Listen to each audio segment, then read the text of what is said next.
Hari ini kita akan belajar. Saya berdoa apa yang kita pelajari ini mengubahkan cara pandang kita sesuai sejalan seperti apa yang Tuhan mau. Karena hari ini banyak orang Kristen memiliki cara pandang yang salah ketika dia menghadapi masalah, tekanan, dan persoalan. Mereka pakai pola pikirnya sendiri, merana, menderita, mengasihi diri sendiri, tidak bisa melihat kenyataan, kecewa, sakit hati, bahkan ketika dia diperhadapkan dengan hal yang tidak sesuai dengan keinginannya, menyalahkan Tuhan, bahkan meninggalkan Tuhan. Itu adalah orang-orang Kristen yang bodoh, orang-orang Kristen yang tidak ngerti kebenaran. Sampai hari ini banyak sekali orang Kristen nggak ngerti kebenaran. Mereka rajin ibadah, rajin ke gereja, tapi nggak ngerti kebenaran. Sehingga sikap, tindakan, dan perbuatannya ngawur dan hidupnya kacau. Hidupnya babak belur, nggak bisa menguasai diri, tidak bisa mengendalikan diri. Hidup ngikutin perasaannya, padahal perasaan itu nggak bisa stabil, perasaan itu dipengaruhi dengan situasi dan keadaan. Bapak Ibu, kalau engkau memiliki sikap yang seperti itu, ujung dari kehidupanmu akan babak belur. Hidupmu akan mudah terombang-ambing, hidupmu tidak bisa dikendalikan, bahkan engkau menjadi orang Kristen yang histeris, orang Kristen yang tidak bisa memiliki pengendalian diri dan ujungnya bikin trouble di mana-mana. Selama kita ngikut Tuhan, selama kita berjalan bersama Tuhan, pasti banyak hal yang kita nggak inginkan terjadi. Tidak seperti yang kita harapkan, bahkan tidak semanis apa kata pendeta yang selalu menghibur bahwa ikut Tuhan itu enak. Dan realitanya ikut Tuhan seringkali tidak enak. Ikut Tuhan seringkali dibawa ke dalam perjalanan-perjalanan yang kita tidak inginkan, dibawa kepada yang gurun, dibawa kepada masalah, dibawa kepada tekanan, dibawa kepada jalan buntu, supaya kita ini belajar menggantungkan diri kita sepenuhnya di hadapan Tuhan. Tapi kita berharap ketika ikut Tuhan semuanya berjalan dengan baik dan realitanya kehidupan kita tidak baik-baik saja.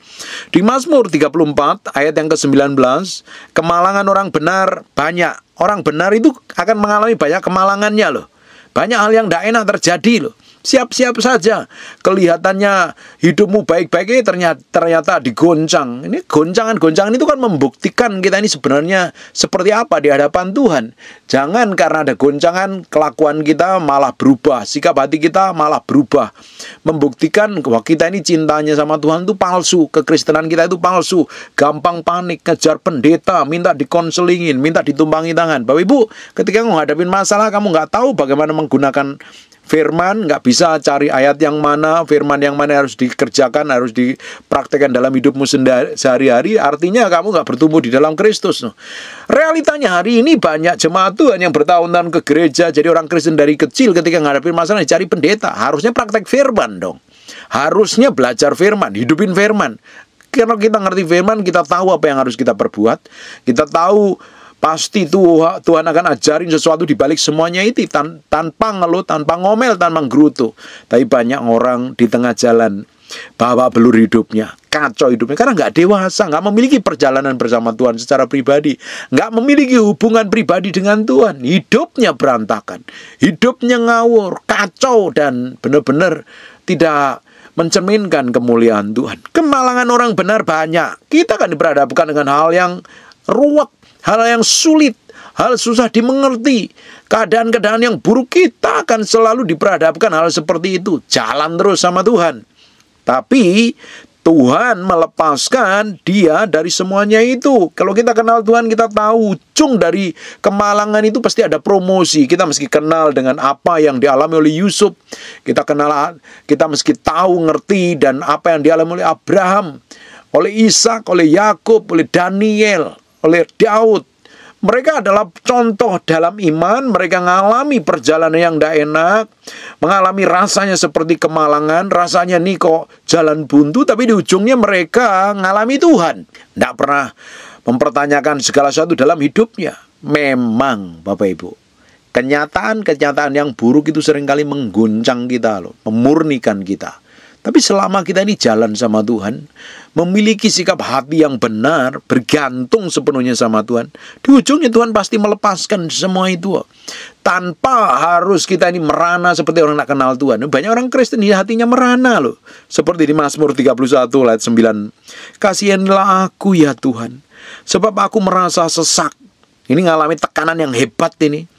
Karena sakit hati mengidaplah mataku. Sakit hati. Diperlakukan buruk orang lain. Mungkin difitnah, dihianati, diselingkuhi, ditipu, diperlakukan gak adil, dan lain sebagainya. Kalau sudah sakit hati, mengidaplah matanya. Penglihatannya gak jelas. Akhirnya apa? Meranalah jiwa dan tubuhku. Sebab hidupku habis dalam duka, dan tahun-tahun umurku dalam keluh kesah. Ini kerjanya ngomel, gerutu, ngeluh. Kekuatanku merosot karena sengsaraku. Tulang-tulangku menjadi lemah. Berapa banyak orang ngadepin masalah seperti ini? Merasa tersakiti, merasa terhina, merasa terinjak-injak harga dirinya, diperlakukan buruk, diselingkuhi, hatinya merana, sakit hati luar biasa. Dan di ujungnya apa? Isinya ngomel, ngeluh, gerutu, komplain, mempertanyakan segala sesuatu. Akhirnya kekuatannya merosot, tubuhnya merosot, datang sakit penyakit, tulang-tulangnya menjadi lemah. Nggak memiliki kemampuan dan kekuatan. Tidak memiliki daya juang lagi karena nggak ngerti tentang janji Tuhan. Banyak kekristenan hari ini sekedar minggu ke gereja tapi tidak hidupin firman, tidak melakukan kebenaran. Ujung kehidupannya nggak dewasa di dalam Kristus. Dari tahun ke tahun tidak pernah mengalami terobosan. Dari tahun ke tahun tidak pernah berubah.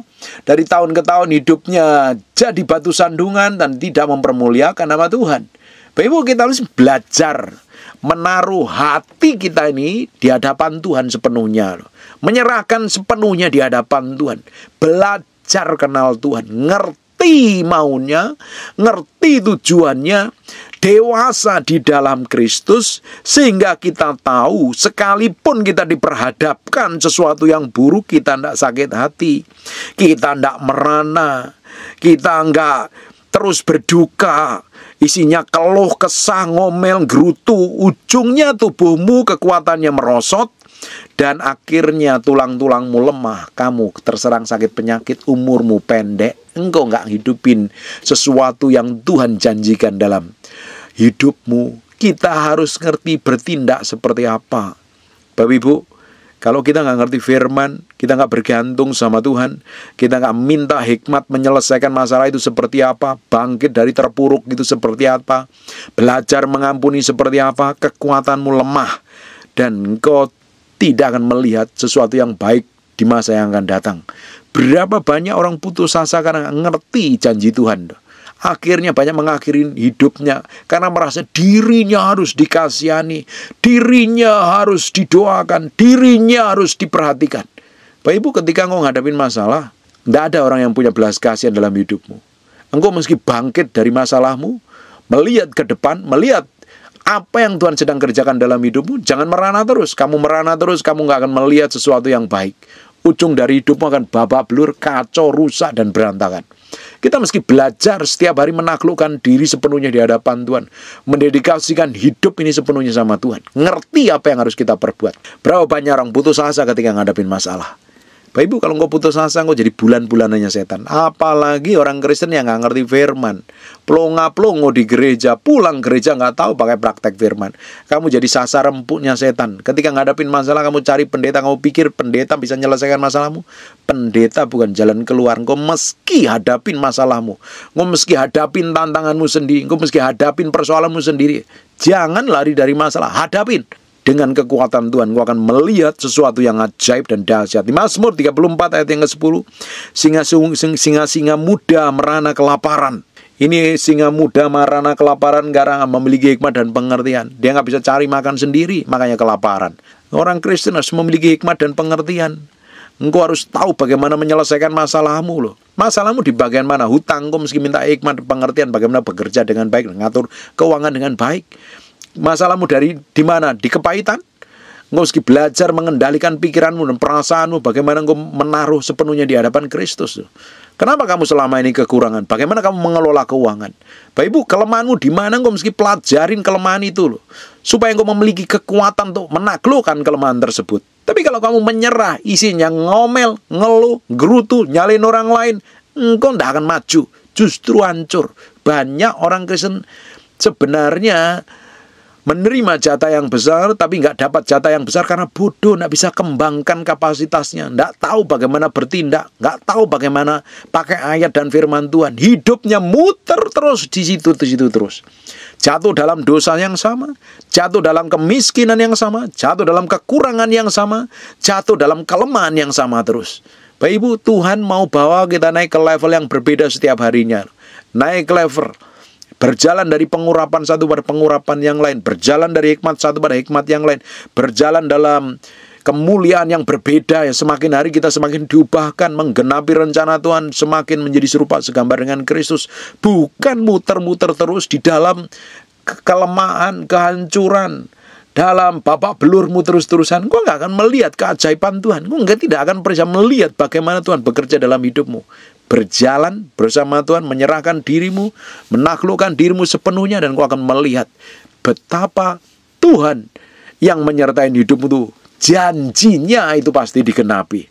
Perhatikan baik-baik. Singa muda mati merana kelaparan. Tetapi orang yang mencari Tuhan tidak kekurangan sesuatu pun yang baik. Orang yang mencari Tuhan tidak akan pernah kekurangan. Karena orang yang mencari Tuhan diberikan hikmat dan pengertian. Orang yang menaruh hatinya sepenuhnya di hadapan Tuhan, dia pasti memiliki hikmat. Bukan tambah bodoh, tapi tambah pinter. Bapak Ibu, kalau engkau rajin gereja tapi bodoh kelakuanmu, kamu rajin ibadah, rajin pelayanan, tapi kamu tambah awur-tawutan, tambah ngawur, mulutmu jahat, kelakuanmu busuk, artinya kamu tambah bodoh, bukan tambah pinter. Sebenarnya kamu gak mencari Tuhan dengan sepenuh hati.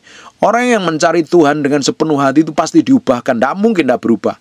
Saya percaya orang yang mencari Tuhan, orang yang ngejar Tuhan, hatinya haus dan lapar sama Tuhan, hidupnya itu diubahkan. Kelakuannya semakin menjadi serupa segambar dengan Kristus. Tidak mungkin orang yang sungguh-sungguh dengan Tuhan tambah jahat. Palsu itu pencariannya. Itu bohong saja itu kalau ngaku bangun hubungan dengan Tuhan, benar-benar hidup dalam dosa. Nah benar itu. Itu hanya kamuflase, dia nutupin biar kelihatan rohani di hadapan manusia, tapi di hadapan Tuhan nol besar. Orang yang mencari Tuhan sungguh-sungguh pasti diberi pengertian, tambah pinter orangnya. Bagaimana mungkin orang nempel sama Tuhan tidak tambah pinter? Orang yang nempel sama setan ya pasti kelakuannya sama seperti setan, yang tambah bodoh saja.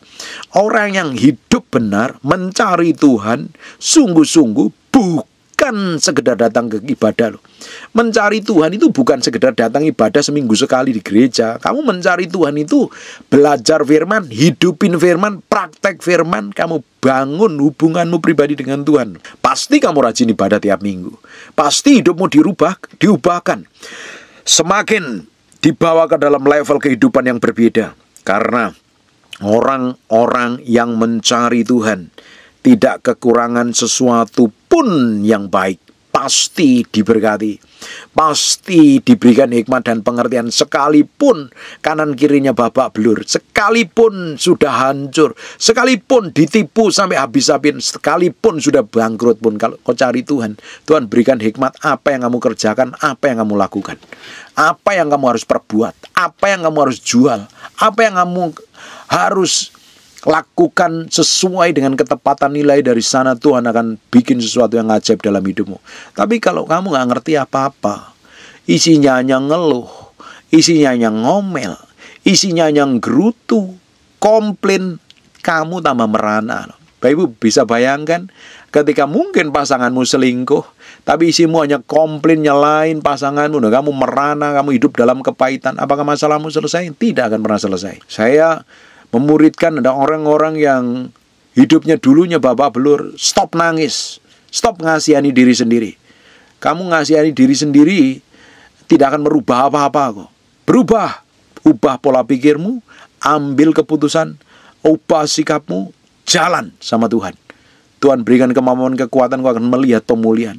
Tapi kalau isinya merana, komplain, ngeluh, menggerutu, nangis-nangis, tidak akan merubah apa-apa dalam hidupmu. Waktunya bangkit, jalan sama Tuhan. Jangan tangisin kesusahanmu, jangan tangisin kemiskinanmu. Berubah, jalan, kerja, lakukan, hidup benar di hadapan Tuhan. Kejar Tuhan sungguh-sungguh. Tuhan akan berikan hikmat. Alkitab katakan orang yang mencari Tuhan tidak kekurangan satu apapun. Mungkin kamu nggak bisa berpikir, bertindak dengan tepat. Kamu cari Tuhan diberikan hikmat bagaimana harus berpikir dan bertindak dengan tepat kok. Tambah pinter orang kenal Tuhan itu, bukan tambah bodoh. Saya nggak habis pikir orang Kristen tambah hari tambah bodoh. Artinya kamu benar-benar cari Tuhan apa tidak itu. Atau sekedar kamu datang ibadah ke gerejanya legalistik dan agamawi, tapi kamu nggak memiliki hubungan dengan Tuhan. Orang yang menjalan sama Tuhan, Tuhan pasti bawa ke level kehidupan yang berbeda. Tuhan pasti bawa dalam kehidupan yang memberi dampak. Semakin hari semakin mempermuliakan namanya. Jadi saya berdoa, kita ini semakin hari semakin memiliki hikmat, pengertian, dan kepandaian. Kita bukan menjadi orang bodoh. Tidak hanya sekedar tangisin kemelaratan kita, tangisin kesusahan kita, tangisin kesedihan kita, tangisin sakit hati kita. Tidak akan merubah apa-apa. Berjalan melangkah bersama Tuhan, itu yang akan merubah. Ambil keputusan yang benar. Jangan merana terus-terusan, tidak ada gunanya sama sekali. Ada orang yang kesusahan, tapi isinya hanya merana sambil scroll media sosial, tambah miskin kamu. Kerja, lakukan apa yang Tuhan percayakan dalam hidupmu. Lakukan dengan sepenuh hati. Minta hikmat dan pengertian. Atur semuanya dengan baik, bijaksana. Kamu akan berubah dan Tuhan akan berikan kemampuan kamu untuk berubah dari yang babak belur menjadi orang yang diberkati Tuhan. Bapak Ibu, beri diri sepenuhnya di hadapan Tuhan. Mendedikasikan hidup sepenuhnya di hadapan Tuhan akan merubah seluruh masa depanmu. Kalau engkau melakukan hal ini, masa depanmu akan berubah dan engkau akan melihat kemuliaan Tuhan. Engkau akan melihat keajaiban Tuhan. Tuhan mau bawa kita ke dalam level kehidupan yang berbeda, dalam pengurapan yang berbeda, dalam hikmat yang berbeda di atas rata-rata.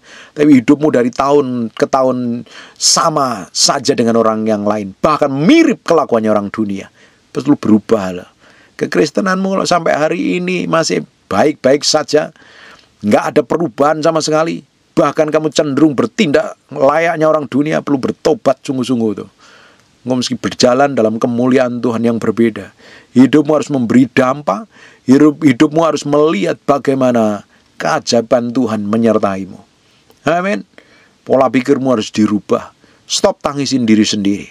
Berubah. Ambil keputusan. Hidupin firman. Praktek firman. Itu orang-orang yang terjerat hutang. Coba atur keuanganmu dengan baik. Minta hikmat pekerjaannya bagaimana. Kalau masih ada aset, jual untuk tutupin hutangmu, engkau akan melihat pemulihan itu.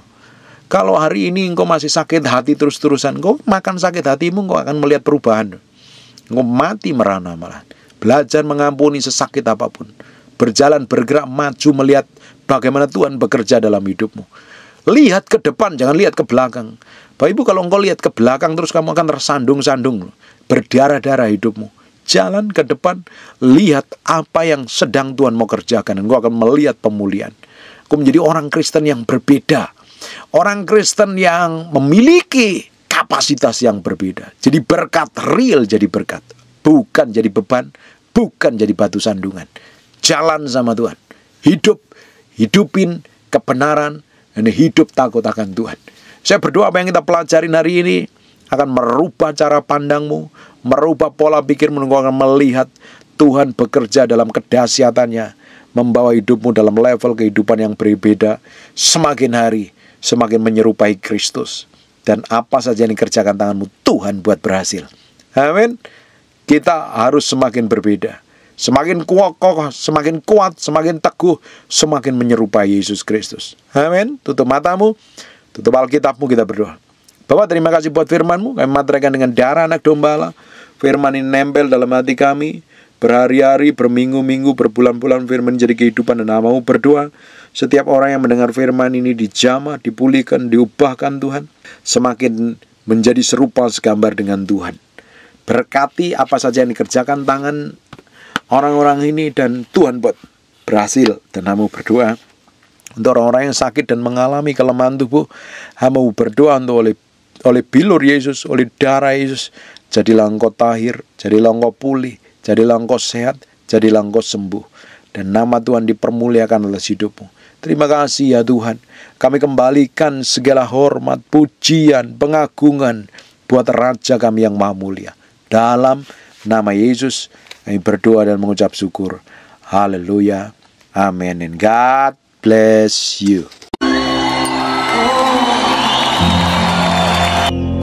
Ada orang-orang tadi, ketika engkau merasakan kuasa Tuhan, angkat tangan. Angkat tangan. Maju ke depan.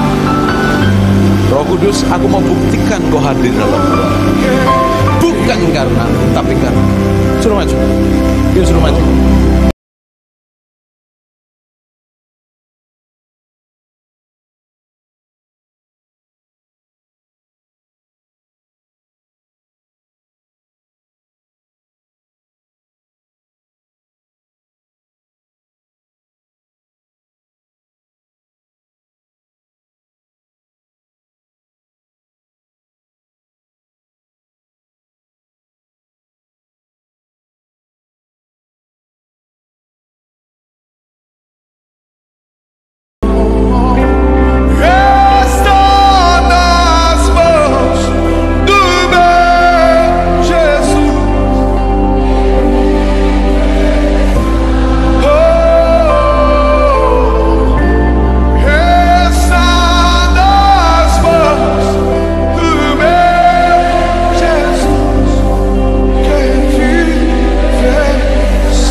Saya lihat dalam mimpi ketika saya berdoa, ada urapan buat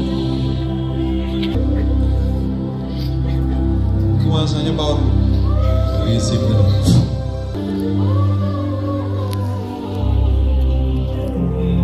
Jesus name. Receive tenang. Down. Jesus. Masih nggak tahan dengan hadirat Tuhan ya? Ya, masih nggak tahan dengan hadirat Tuhan. Kuasa Jesus name semakin mengalir Jesus name. Biarin.